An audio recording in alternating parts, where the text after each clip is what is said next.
How to turn off on online status on Viber. Hey everyone, welcome back to the channel.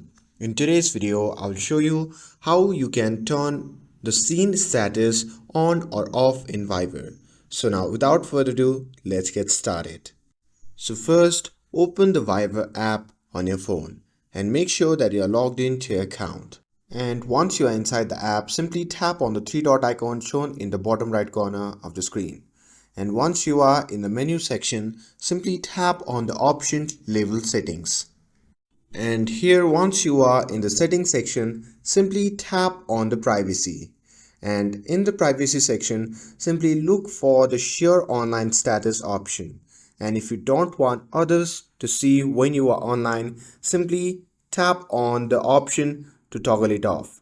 And keep in mind that these settings can be only changed once in every 24 hours.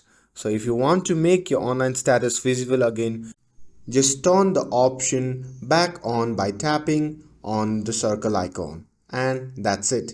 With this, if you found this video helpful, then don't forget to like, share and subscribe to get updated for more videos. Thanks for watching and I'll see you in the next video.